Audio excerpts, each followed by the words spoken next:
ಈಗಿರುವಂತಹ ರಾಜ್ಯ ಸರ್ಕಾರ ಗ್ಯಾರಂಟಿಯನ್ನೇ ಮುಂದಿಟ್ಕೊಂಡು ಬಂದಂತಹ ಸರ್ಕಾರ. ಸೊ ಜನರಿಗೆ ಆಶ್ವಾಸನೆಗಳನ್ನು ಕೊಟ್ಟಾಯಿತು, ಗ್ಯಾರಂಟಿಗಳು ಕೈ ಹಿಡಿತು ಅಂತ ಅಂದ್ಕೊಂಡಿದ್ದಾಯಿತು. ಜೊತೆಗೆ ಈಗ ಜನರ ಜೇಬಿಗೆ ಕತ್ತರಿ ಹಾಕಲಾಗ್ತಾ ಇದೆ. ಸೊ ಕೈ ಹಿಡಿದಂಥ ಸರ್ಕಾರ ಜನರ ಕೈ ಹಿಡಿದಿದ್ದು ಇದೀಗ ಅವ್ರ ಕೈಯೇ ಸುಡ್ತಾ ಇದೆ ಇದರಿಂದಾಗಿ. ಸೊ ಬೆಲೆ ಏರಿಕೆ ಈ ಟೈಮಲ್ಲಿ ಬೇಕಾಗಿತ್ತಾ ಅಂತೇಳಿ, ಅದು ಕೂಡ ಈಗಷ್ಟೇ 2-3 ದಿನಗಳ ಹಿಂದೆ ಪೆಟ್ರೋಲ್ ರೇಟ್ ಜಾಸ್ತಿ ಆಯಿತು, ಇದೀಗ ಹಾಲಿನ ದರ. ಇದೇ ರೀತಿಯಾಗಿ ಏರಿಕೆ ಆಗ್ತಾನೆ ಹೋದರೆ ಬದುಕೋದು ಯಾವಾಗ ಅಂತೇಳಿ, ಶ್ರೀಮಂತರು ಹೆಂಗೋ ಜೀವನ ಸಾಗಿಸ್ಕೊಳ್ತಾರೆ, ಬಡವರು ಮಧ್ಯಮ ವರ್ಗದವರು ಎಲ್ಲಿ ಹೋಗೋದು ಅಂತ.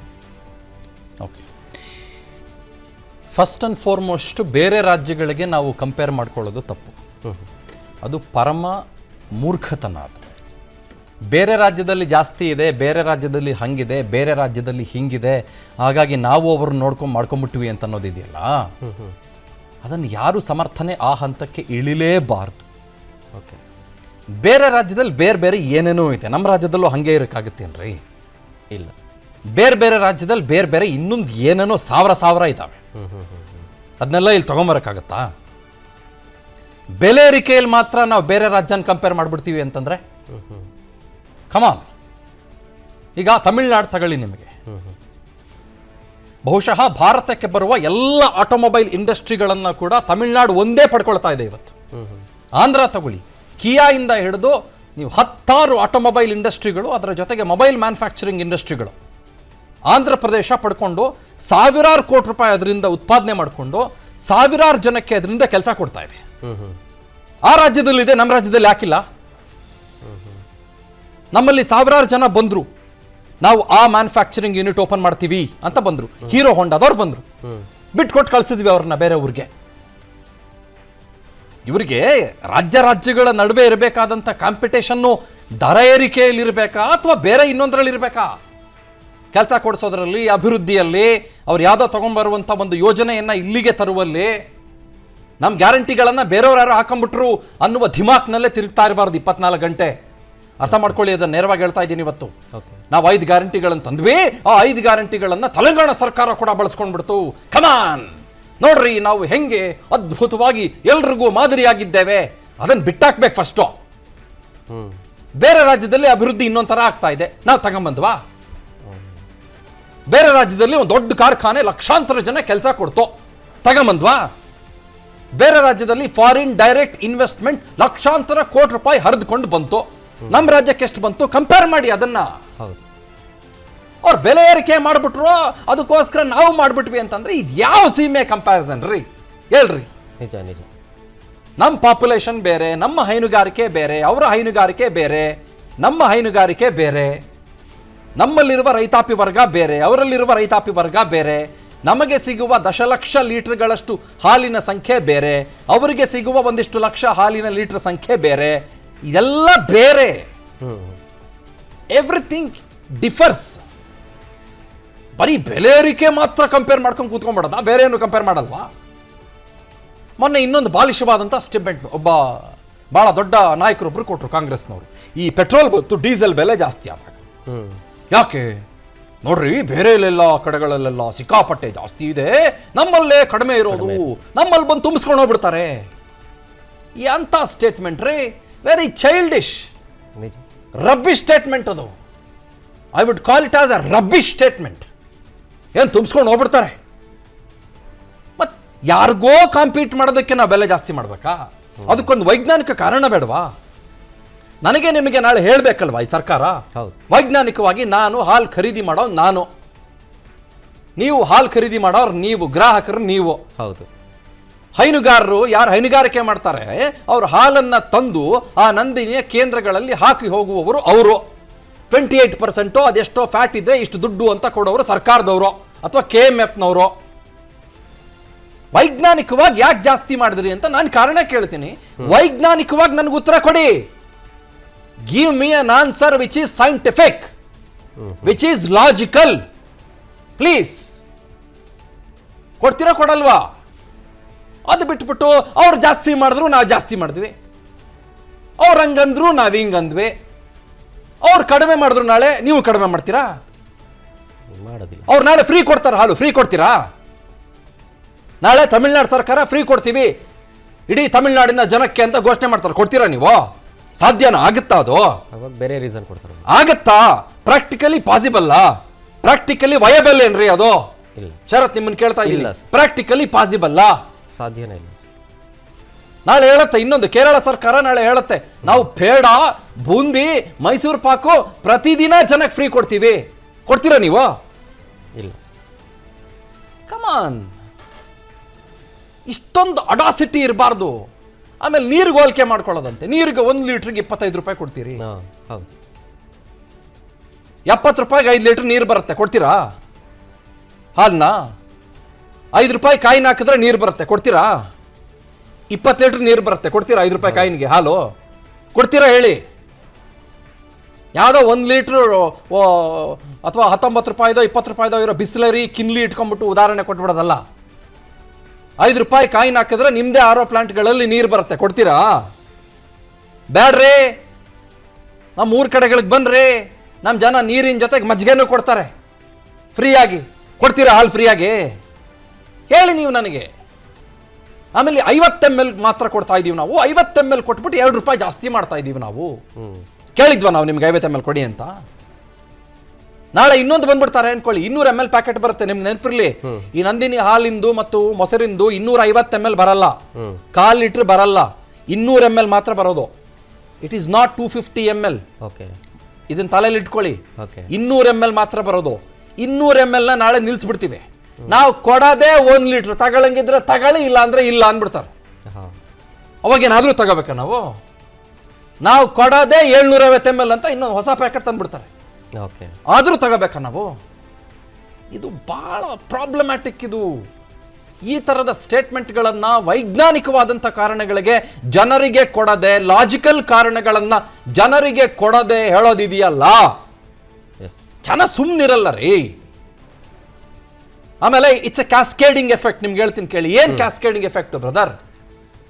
2 ರೂಪಾಯಿ ಹಾಲಿಗೆ ಜಾಸ್ತಿ ಆಯಿತು, ನಾನು ಜಾಸ್ತಿ ಆಗಬಾರ್ದು ಅಂತ ಹೇಳ್ತಾ ಇಲ್ಲ ನೋಡ್ರಿ. ನಾವು ಯಾವಾಗಲೂ ಇದ್ದ ಕಾಲದಲ್ಲಿ 1985, 87, 80ರಲ್ಲೋ ಯಾವುದೋ, ಅಥವಾ ನಮ್ಮ ತಂದೆ ಕಾಲದಲ್ಲೋ ನಮ್ಮ ತಾಯಿ ಕಾಲದಲ್ಲೋ 2 ರೂಪಾಯಿ, 3 ರೂಪಾಯಿ, 4 ರೂಪಾಯಿ ಲೀಟ್ರಿಗೆ ಇದ್ದಿರ್ಬೋದು, ಅಥವಾ 1 ರೂಪಾಯಿಗೆ ಇದ್ದಿರ್ಬೋದು. ಇವಾಗಲೂ ಹಾಗೆ ಇರಬೇಕು, ಎಕಾನಮಿ ಹಾಗೆ ಇರಬೇಕು ಅಂತ ನಾನು ಹೇಳ್ಕೊಳ್ಳೋನಲ್ಲ. ನಾನು ಜಾಸ್ತಿ ಆಗತ್ತೆ ಆಸ್ ವಿ ಗ್ರೋ. ರುಪಿ ಮತ್ತೊಂದು ಮಗದೊಂದು ಬೇರೆ ಬೇರೆ ರೀತಿಯಲ್ಲಿ ತನ್ನ ಮೌಲ್ಯವನ್ನು ಕಳ್ಕೊಳ್ತಾ ಬರುತ್ತೆ. ದುಡ್ಡು ಜಾಸ್ತಿ ಆಗುತ್ತೆ. ಇವತ್ತು 24 ಆಗಿರೋದು ನಾಳೆ ಇನ್ನೊಂದು 2 ವರ್ಷ ಬಿಟ್ಟು 26 ಆಗ್ಬೋದು. ಗೊತ್ತಾಯ್ತಾ? ನಾನು ಅದ್ರ ಬಗ್ಗೆ ತಕರಾರು ತೆಗಿತಾ ಇಲ್ಲ, ಹಂಗೆ ಇಟ್ಟಿರಬೇಕು ಅಂತ ಹೇಳ್ತಾ ಇಲ್ಲ. ಬಟ್ ಅದಕ್ಕೊಂದು ಲಾಜಿಕಲ್ ಕನ್ಕ್ಲೂಷನ್ ಕೊಡದೆ ಸುಖ ಸುಮ್ಮನೆ ಆಟ ಆಡ್ಕೊಂಡಿರೋದಿದೆಯಲ್ಲ, ಅದು ನನಗೆ ಬಹಳ ಬೇಜಾರು ಅನ್ಸೋದು. ಕ್ಯಾಸ್ಕೇಡಿಂಗ್ ಎಫೆಕ್ಟ್ ಏನು?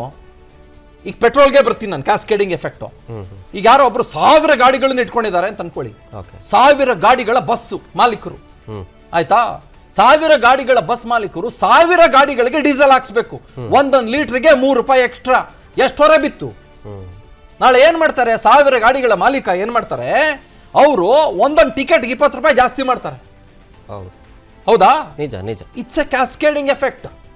ನಾಳೆ ಏನಾಗುತ್ತೆ? ನಾಳೆ ಹಾಲಿನ ರೇಟ್ ಜಾಸ್ತಿ ಮಾಡಿದ್ರಿ ಅಂದ್ಬಿಟ್ಟು ಕಾಫಿ ರೇಟ್ ಜಾಸ್ತಿ ಮಾಡ್ತಾರೆ, ಇನ್ನೊಂದು ಯಾವುದೋ ಸ್ವೀಟಿನ ರೇಟ್ ಜಾಸ್ತಿ ಮಾಡ್ತಾರೆ. It's again A cascading effect. 5 ರೂಪಾಯಿ ಜಾಸ್ತಿ ಮಾಡ್ತಾರೆ. ಆಮೇಲೆ 52,000 ಕೋಟಿ ರೂಪಾಯಿಗಳ ಗ್ಯಾರಂಟಿ ಯೋಜನೆಯನ್ನು ಘೋಷಣೆ ಮಾಡಿದಾರಲ್ಲ, ನಾನು ಆ ಗ್ಯಾರಂಟಿ ಯೋಜನೆಗಳ ಮೆರಿಟ್ಸ್ ಮತ್ತು ಡಿಮೆರಿಟ್ಸ್ ಬಗ್ಗೆ ಈಗ ಮಾತಾಡಕ್ ಹೋಗಲ್ಲ. ನಾನು ಏನಪ್ಪ ಬಡವರು ಕೊಟ್ರೆ ನೀವು ಹೊಟ್ಟೆವರಿನ ಅನ್ನೋ ಮಾತುಗಳೆಲ್ಲ ಬರ್ತವೆ, ನಾನು ಮಾತಾಡಕ್ ಹೋಗಲ್ಲ. ಕೊಡ್ಲಿ, ತೊಂದರೆ ಇಲ್ಲ, ಸಮಸ್ಯೆ ಇಲ್ಲ. ಫಲಾನುಭವಿಗಳಿದ್ದಾರೆ, ಕೊಟ್ಕೊಂಡು ಹೋಗ್ಲಿ. ಒಂದು ಸರ್ಕಾರ ಯೋಜನೆ ಅಂತ ಮಾಡಿದೆ, ಕೊಡ್ಲಿ, ನೋ ಪ್ರಾಬ್ಲಮ್. ಬಟ್ ಅದನ್ನ ಫ್ರೀ ಬೀಸು ಉಚಿತ ಅಂತೆಲ್ಲ ಹೇಳ್ಕೊಂಡು ಕೂತ್ಕೊಳ್ಳೋಕ್ಕಾಗಲ್ಲ ನಾವು. ಯಾವುದು ಫ್ರೀ ಬಿ ಅಲ್ಲ, ಯಾವುದು ಉಚಿತ ಅಲ್ಲ, ಎಲ್ಲ ನಮ್ಮ ತೆರಿಗೆ ದುಡ್ಡೆ. ಈ ಪೇಪರ್ ತಗೊಂಡಿದ್ದೀರಾ ನೀವು 1 ರೂಪಾಯಿ ಕೊಟ್ಟು, ಇದಕ್ಕೆ ನೀವು 5 ಪೈಸಾ ಕಟ್ತೀರಿ GST. ಗೊತ್ತಾಯ್ತಾ? ಅದು ಕೂಡ ನಂದು ನಿಮ್ದು ಜನರದ್ದು. ಪಾಪ ಯಾರು 2,000 ತಗೊಳ್ತಾರೋ ಅವ್ರದ್ದು ದುಡ್ಡೇ. ನೀವು ಒಂದ್ ಕಡೆಯಿಂದ ಈ ಕಡೆಯಿಂದ ಕೊಟ್ಬಿಟ್ಟು ಆ ಕಡೆಯಿಂದ ಇನ್ನೊಂದು ರಪ್ ಅಂತ ಕೆನ್ನೆಗೆ ಹೊಡೋದಿದೆಯಲ್ಲ, ತಪ್ಪದು. ಒಂದ್ ಕಡೆಯಿಂದ ಕೊಟ್ಟು ಇನ್ನೊಂದ್ ಕಡೆಯಿಂದ ಇಸ್ಕೊಳ್ಳೋದಲ್ಲ.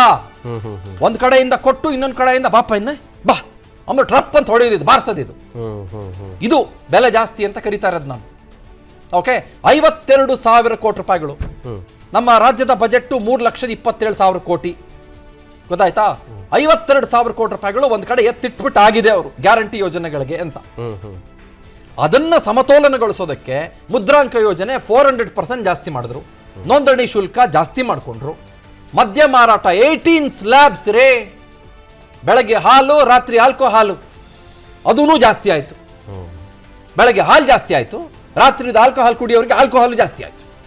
18 ಸ್ಲ್ಯಾಬ್ಸ್ ಜಾಸ್ತಿ ಆಯಿತು ನಿಮಗೆ. ಹೌದು. ಅದರ ಜೊತೆಗೆ ಮೋಟಾರ್ ವೆಹಿಕಲ್ ಟ್ಯಾಕ್ಸ್ ಜಾಸ್ತಿ ಆಯಿತು ನಿಮಗೆ. ಸಬ್ 4 ಮೀಟರ್ ಕಾರ್ ತಗೊಳ್ತೀವಿ ನೀವು ಅಂತಂದ್ರೆ ಸಿಕ್ಕಾಪಟ್ಟ ರಿಜಿಸ್ಟ್ರೇಷನ್ ಫೀಸ್ ಕೊಡಬೇಕು. ಸಬ್ 4 ಮೀಟರ್ ದಾಟ್ತೀವಿ ನೀವು ಅಂತಂದ್ರೆ ಇನ್ನೂ ಅದಕ್ಕಿಂತ 10 ಪಟ್ಟು ಜಾಸ್ತಿ ಕೊಡ್ಬೇಕು ನೀವು ಇವತ್ತು ಟ್ಯಾಕ್ಸ್. ಒಂದು ಆಟೋ ತಗೊಳ್ತೀವಿ ಅಂತಂದ್ರೆ, ಒಬ್ಬ ಬಡವ ಕ್ಯಾಬ್ ತಗೊಂಡು ನಾನು ಓಲಾ ಗೀಲಾ ಪಾಲ ಮಾಡ್ಕೊಳ್ತೀನಿ ಅಂತಂದ್ರೆ, ಊಬರ್ ಗೀಬರ್ ಮಾಡ್ಕೊಳ್ತೀನಿ ಅಂತಂದ್ರೆ ಅವನು ಅದಕ್ಕೆ ಸಿಕ್ಕಾಪಟ್ಟೆ ಟ್ಯಾಕ್ಸ್ ಕಟ್ಬೇಕು ಇವತ್ತು. ಅರ್ಥ ಆಯ್ತಾ? ಅದರ ಜೊತೆಗೆ ನೀರಿಂದು ಜಾಸ್ತಿ ಆಗುತ್ತೆ ಅಂತ ಹೇಳ್ತಾ ಇದ್ದಾರೆ. ಆಮೇಲೆ ಕರೆಂಟ್ ಯೂನಿಟ್ ವೈಸ್ ಜಾಸ್ತಿ ಮಾಡಿಟ್ಟು ಬಿಸಾಕಿದ್ರು. ಇಲ್ಲ ನಮ್ಮ ಕೈಗೆ ಬರಲ್ಲ, KMF ಮಾತ್ರ ಮಾಡ್ಕೊಳ್ಳುತ್ತೆ. ಎಷ್ಟೋ ಸಲ ಕ್ಯಾಬಿನೆಟ್ ನಲ್ಲಿ ಹಾಲಿನ ರೇಟ್ ಜಾಸ್ತಿ ಮಾಡಿರೋದನ್ನ ನಾನು ನೀವು ನೋಡಿಲ್ವನ್ರಿ? ನಿಜ. ಕ್ಯಾಬಿನೆಟ್ ಅಲ್ಲಿ ಡಿಸಿಷನ್ ತಗೊಂಡು ಮಾಡಿರೋದನ್ನ ನೋಡಿಲ್ವನ್ರಿ? KMF ಕೋಆಪರೇಟಿವ್ ಸೆಕ್ಟರ್ ಒಪ್ಕೋತೀನಿ, ಅದು ಕೋಆಪರೇಟಿವ್ ಸೆಕ್ಟರ್ ಆಗಿರುವ ಕಾರಣಕ್ಕೇನೆ ಉಳ್ಕೊಂಡಿರೋದು ಇವತ್ತು. ಕೋಆಪರೇಟಿವ್ ಸೆಕ್ಟರ್ ಆಗಿಲ್ಲ, ಅದು ಸಂಪೂರ್ಣವಾಗಿ ಸರ್ಕಾರದ ಹಿಡಿತಕ್ಕೆ ಬರ್ತಾ ಇತ್ತು ಅಂದಿದ್ರೆ ಇವತ್ತು ಭ್ರಷ್ಟಾಚಾರದಲ್ಲಿ ತಾಂಡವವಾಗಿ ಮುಳುಗೋಗ್ತಾ ಇತ್ತು ಇವತ್ತು ನಂದಿನಿ ಅನ್ನೋದು. ನಿಮಗೆ ಸ್ಪಷ್ಟವಾಗಿ ಹೇಳ್ತೀನಿ ಕೇಳಿ, that is the power of cooperative sector. Amul ಇವತ್ತು ಯಾಕೆ ಬೃಹದಾಕಾರವಾಗಿ ವಿಶ್ವದಾದ್ಯಂತ ಬೆಳ್ಕೊಂಡಿದೆ ಅಂತಂದ್ರೆ, it was started by Kurian as A cooperative movement. KMF ಕೂಡ ಇಸ್ ಎ ಕೋಆಪರೇಟಿವ್ ಮೂವ್ಮೆಂಟ್ ನಮ್ಮ ಕರ್ನಾಟಕದಲ್ಲಿ.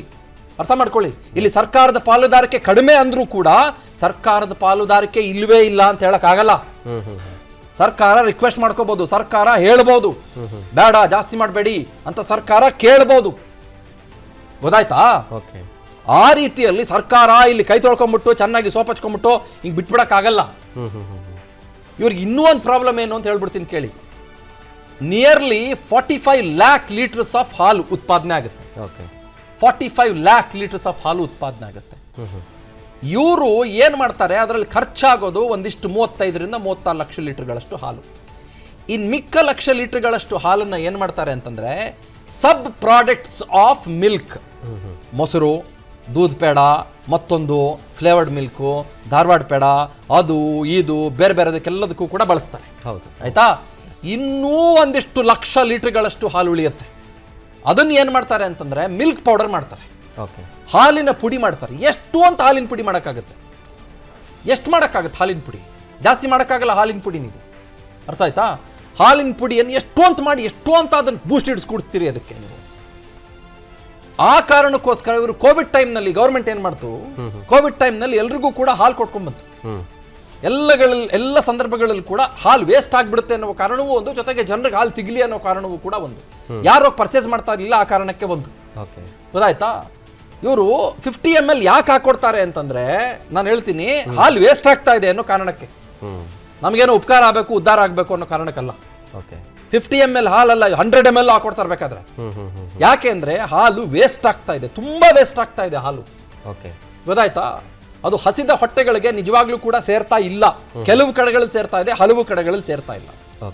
ಹಾಗಂದ್ಬಿಟ್ಟು ನೀವು ಜಾಸ್ತಿ ಹಾಕೊಟ್ಬಿಟ್ಟು 2 ರೂಪಾಯಿ ಮಾಡ್ತೀವಿ ಅಂತಂದ್ರೆ it is not demanding. You cannot demand from people. ನೀನು ತಗೊಳ್ಳೇಬೇಕು 550 ml ಅಂತ ಜನ ಹೇಳಕ್ಕಾಗಲ್ಲ. Since Nandini is a good brand, ಜನ ಪರ್ಚೇಸ್ ಮಾಡ್ತಾರೆ, ಜನ ಹೋಗ್ತಾರೆ, ಬಟ್ ಜನ ಅದನ್ನು ಬೈ ಮಾಡ್ತಾರೆ. Since Nandini has got franchises, ಜನ ಅದನ್ನು ಪರ್ಚೇಸ್ ಮಾಡ್ತಾರೆ. ಗೊತ್ತಾಯ್ತಾ? ಅದರ ಸಬ್ ಪ್ರಾಡಕ್ಟ್ಸು, ಡಿರೈವೇಟಿವ್ಸು, ಬಟ್ರು ಗಿಟ್ರು ಮತ್ತೊಂದು ಮಗದೊಂದು ಅದೇನೇನಿದೆ ಅದನ್ನೆಲ್ಲ ಜನ ಪರ್ಚೇಸ್ ಮಾಡ್ತಾರೆ. ಇರಲಿ, ಮೈ ಲಾಸ್ಟ್ ಫ್ಯೂ ವರ್ಡ್ಸ್. ನೀವು 2 ರೂಪಾಯಿ ಜಾಸ್ತಿ ಮಾಡಿದ್ದೀರಾ, ಓಕೆ. ಬಟ್ ನೀವು ಕಳೆದ ಹಲವು ತಿಂಗಳುಗಳ ಹಿಂದೆ 5 ರೂಪಾಯಿ ಪ್ರೋತ್ಸಾಹ ಧನವನ್ನು ರೈತರಿಗೆ ಅಂತ ಘೋಷಣೆ ಮಾಡ್ತೀರಿ. ಪ್ರತಿ ಲೀಟ್ರಿಗೆ ಕೊಟ್ರಾ? ನೀವು ಬರೆದಿಟ್ಕೊಳ್ರಿ. ರಾಜ್ಯದ 70% ರೈತರಿಗೆ ಹಾಲಿಗೆ ಸರ್ಕಾರ ಘೋಷಣೆ ಮಾಡಿದ ಪ್ರೋತ್ಸಾಹ ಧನ ಸಿಕ್ಕಿಲ್ಲ ಇವತ್ತು. ಬರೆದಿಟ್ಕೊಳ್ಳಿ, ಇವತ್ತು ಹೇಳ್ತೀನಿ. ಇವತ್ತು 2 ರೂಪಾಯಿ ಜಾಸ್ತಿ ಮಾಡಿರೋದು ರೈತರಿಗೆ ಒಳ್ಳೇದಾಗೋದಕ್ಕೆ ಅಂತಾರೆ. ಸಿಕ್ಕಿದ್ಯಾ? ರೈತರಿಗೆ ಸಿಗುತ್ತೆ ಅನ್ಕೊಂಬಿಟ್ರ ನೀವು? ಸಿಗುತ್ತೆ ಅನ್ಕೊಂಬಿಟ್ರ? KMF ಲಾಭದಲ್ಲಿದೆ ರೀ. KMF ತುಂಬಾ ಲಾಭದಲ್ಲಿದೆ. ಲಾಭದಲ್ಲಿರಲಿ. ನಮ್ಮ ಹೆಮ್ಮೆ ನಂದಿನಿ. ಹೌದು, ನಮ್ಮ ಹೆಮ್ಮೆ, ನಮ್ಮ ಗ್ರೇಟೆಸ್ಟ್ ಎವರ್ ಅಸೆಟ್ ನಂದಿನಿ. ಚೆನ್ನಾಗಿರಲಿ KMF, ತೊಂದರೆ ಇಲ್ಲ. ಆದರೆ ಸರ್ಕಾರದ ಪ್ರೋತ್ಸಾಹ ಧನ ಎಲ್ಲೋಯ್ತು ರೀ? ಎಲ್ಲೋಯ್ತು? ಮತ್ತು ಈ ಕ್ಯಾಸ್ಕೇಡಿಂಗ್ ಎಫೆಕ್ಟ್ನ ಹೆಂಗೆ ಟ್ರೀಟ್ ಮಾಡ್ತೀರಿ? ನಾಳೆ 2,000 ದುಡ್ಡು ಕೊಟ್ಟವ್ರು ನೀವು ಮುದ್ರಾಂಕ ಜಾಸ್ತಿ ಮಾಡಿದಿರಿ, ಮದ್ಯ ಜಾಸ್ತಿ ಮಾಡಿದಿರಿ, ಕರೆಂಟ್ ಬಿಲ್ ಜಾಸ್ತಿ ಮಾಡಿದಿರಿ, ನೀರಿನ ಬೆಲೆ ಜಾಸ್ತಿ ಮಾಡಿದಿರಿ, ತರಕಾರಿ ಬೆಲೆ ಜಾಸ್ತಿ ಮಾಡಿದಿರಿ. ಟೊಮೆಟೊ 100 ರೂಪಾಯಿ ಆಗೋಗಿದೆ ಇವತ್ತು ಕಾರಣಾಂತರಗಳಿಂದ. ನಿಮಗೆ ಕರಿಬೇವು ಸಿಗ್ತಾ ಇಲ್ಲ, ಅದೇನೋ ರಾತ್ರಿ ತಗೊಂಡು ಬರುವಂಥ ಕೊತ್ತಿಮೀರಿ ಸೊಪ್ಪು ಸಿಗ್ತಾ ಇಲ್ಲ ನಿಮಗೆ, ಗೊತ್ತಾಯ್ತಾ? ಕೊತ್ತಿಮರನೋ ಅದೇನೋ ಆ ಸೊಪ್ಪು ಸಿಗ್ತಾ ಇಲ್ಲ, ಅದು ಸಿಗ್ತಾ ಇಲ್ಲ. ಅದೇನೋ 2 ಗಂಟೆಗೆ ತಗೊಂಬರಕ್ಕೆ ಹೋಗಿದ್ರಲ್ಲ, ಆ ಸೊಪ್ಪು ಸಿಗ್ತಾ ಇಲ್ಲ ನಿಮಗೆ, ಗೊತ್ತಾಯ್ತಾ? ಅದೂ ಸಿಗ್ತಾ ಇಲ್ಲ. ಏನು ಮಾಡ್ತೀರಿ? ಇಷ್ಟೆಲ್ಲ ನೀವು ದತ್ತು ತಗೋಬೇಕು ಒಂದು ಮಗುನ ಅಂತಂದರೆ ಅಪ್ಲಿಕೇಶನ್ 20 ರೂಪಾಯಿ ಇದ್ದಿದ್ದು 100 ರೂಪಾಯಿ ಮಾಡಿದ್ದಾರೆ ಇವತ್ತು. ಆಮೇಲೆ let me come back straight to the current power. ನೀವು 100 ಯೂನಿಟ್ ದಾಟಿದ್ರೆ 7 rupees straight you have to pay. 7 rupees straight. ಅದ್ರ ಮೇಲೆ 18% ಟ್ಯಾಕ್ಸ್, ಅದ್ರ ಮೇಲೆ ಫಿಕ್ಸ್ಡ್ ಚಾರ್ಜಸ್, ಓಕೆ, ಅದ್ರ ಮೇಲೆ ಇನ್ನುಳಿದ ಎಸ್ಕಲೇಷನ್ ಚಾರ್ಜಸ್, ಅದ್ರ ಮೇಲೆ ಫ್ಯೂಯಲ್ ಸರ್ ಚಾರ್ಜಸ್ ಎಲ್ಲ ಕೊಡಬೇಕಾಗತ್ತೆ. ಹೆಂಗೆ ಮಾಡ್ಕೊಂಡು ಹೋಗ್ತೀರಿ ಹಿಂಗೆಲ್ಲ? ನೀವು 52,000 ಕೋಟಿ ರೂಪಾಯಿಗೆ ನೀವು ಗ್ಯಾರಂಟಿ ಯೋಜನೆಗಳಿಗೆ ನೀವು ಅದನ್ನು ಹೊಂದಿಸಲೇಬೇಕು ಅನ್ನೋ ನಿಟ್ಟಿನಲ್ಲಿ ನೀವು ಭಾಳ ಕಷ್ಟಪಟ್ಟು ಹಿಂಗೆಲ್ಲ ಮಾಡಿಕೊಂಡು ನೀವು ದುಡ್ಡನ್ನು ಹೊಂದಾಣಿಕೆ ಮಾಡಿಕೊಂಡು ನೀವು ಜನರ ಜೇಬಿಗೆ ಮತ್ತೆ ನೀವು ಕೈ ಹಾಕ್ಬಿಟ್ಟು ಮತ್ತೆ 2,000 ಅವ್ರಿಗೆ ಕೊಡ್ತೀರಿ ಅಂತಂದರೆ ಇದು ನಿಮ್ಗೊಂದು ರೀತಿ ಬೂಮರ್ಯಾಂಗ್, ತಿರುಗುಬಾಣ ಅಂತ ಅನ್ಸಲ್ರಿ? ಹಾಗೆ ಅನ್ಸುತ್ತೆ. ತಿರುಗುಬಾಣ ರೀ ಇದು. ಅದೇ ಜನ ಹಾಲು ತಗೊಳ್ಳೋ ಜನಕ್ಕೆ 2,000 ಕೊಡ್ತೀರಿ ರೀ ನೀವು. ಅದೇ ಪೆಟ್ರೋಲ್ ಹಾಕ್ಸೋ ಜನಕ್ಕೆ ನೀವು 3,000ನೋ 1,500 ಕೊಡ್ತೀರ ರೀ. ಅದೇ ಪೆಟ್ರೋಲ್ ಹಾಕ್ಸುವ, ಅದೇ ಹಾಲ್ ಪರ್ಚೇಸ್ ಮಾಡುವ, ಪ್ರತಿದಿನದ ಕಾಯಕವನ್ನು ಹೊಂದಿರುವ ಜನಕ್ಕೆ ನೀವು ಫ್ರೀ ಬಸ್ ಕೊಡ್ತೀರ್ರಿ. ಅದೇ ಜನಕ್ಕೆ ನೀವು ಅಕ್ಕಿ ಭಾಗ್ಯ ಕೊಡ್ತೀರ್ರಿ, ಗೊತ್ತಾಯ್ತಾ? ನಿಜ. ಅದೇ ಜನಕ್ಕೇನೆ ನೀವು ಎಲ್ಲ ಯೋಜನೆಗಳನ್ನು ಕೊಡೋದು. ನೀವು ಇನ್ಯಾವ್ದು ಯೋಜನೆ? ಶಕ್ತಿ ಯೋಜನೆ, ವಿದ್ಯುತ್ ಯೋಜನೆ, ಯಾವ್ದು ಯೋಜನೆ? ಶಕ್ತಿ ಯೋಜನೆ, ವಿದ್ಯುತ್ ಯೋಜನೆ, ಗೃಹಲಕ್ಷ್ಮಿ 2,000 ರೂಪಾಯಿ ಗೃಹಲಕ್ಷ್ಮಿ ಕೊಡೋದು, ಆಮೇಲೆ ಫ್ರೀ ಬಸ್ ಕೊಡೋದು. ಇನ್ನೊಂದು ಯಾವ್ದ್ರಿ? ಇನ್ನೊಂದು ವಿದ್ಯಾರ್ಥಿ ನಿರುದ್ಯೋಗ ಭತ್ಯೆ. ಡಿಪ್ಲೊಮಾದವ್ರಿಗೆ 1,500, ಡಿಪ್ಲೊಮಾದವ್ರಿಗೆ 1, ಡಿಗ್ರಿ ಅವ್ರಿಗೆ 3,000 ಅಂತ. ಗುಡ್. ಬಟ್ ಎಲ್ಲೇನು ಕೊಡ್ತೀರಿ? ಕೊಡ್ರಪ್ಪ, ಸರಿ. ನಿಮ್ಮ ಹಸುವೇ ಮುಂದೆ ಹೋಗಲಿ. ನಮ್ಮ ಹಸು ಇಲ್ಲಿ ಕೆಳಗೆ ನಡ್ಕೊಂಡು ಹೋಗ್ತಾ ಇದೆಯಲ್ಲ, ನಮ್ಮ ಹಸು ಪಾಪ ನಿಧಾನಕ್ಕೆ ನಡ್ಕೊಂಡು ಹೋಗಲಿ. ನಿಮ್ಮ ಹಸುವೇ ಮುಂದೆ ಹೋಗಲಿ, ಕುಡಿ. ನಮ್ಮದು ಸ್ಲೋ ಹಸು. ನಿಮ್ಮ ಹಸವೇ ಹೋಗಲಿ. ಅನುಕ್ಷಣದ ಸುದ್ದಿಗಳಿಗಾಗಿ ವಿಸ್ತಾರ ನ್ಯೂಸ್ ಯೂಟ್ಯೂಬ್ ಚಾನೆಲ್ ಸಬ್ಸ್ಕ್ರೈಬ್ ಮಾಡಿ. ಹೊಸ ಸುದ್ದಿಗಳ ನೋಟಿಫಿಕೇಶನ್ಗಾಗಿ ಬೆಲ್ ಐಕಾನ್ ಕ್ಲಿಕ್ ಮಾಡಿ. ಲೇಟೆಸ್ಟ್ ಅಪ್ಡೇಟ್ಸ್ಗಾಗಿ www.vistaranews.com ವೆಬ್ಸೈಟ್ಗೆ ವಿಸಿಟ್ ಮಾಡಿ. ಅಂಗೈಯಲ್ಲೇ ಜಗತ್ತಿನ ಸುದ್ದಿ ತಿಳಿಯಲು ವಿಸ್ತಾರ ನ್ಯೂಸ್ ಕನ್ನಡ ಆಪ್ ಡೌನ್ಲೋಡ್ ಮಾಡಿ.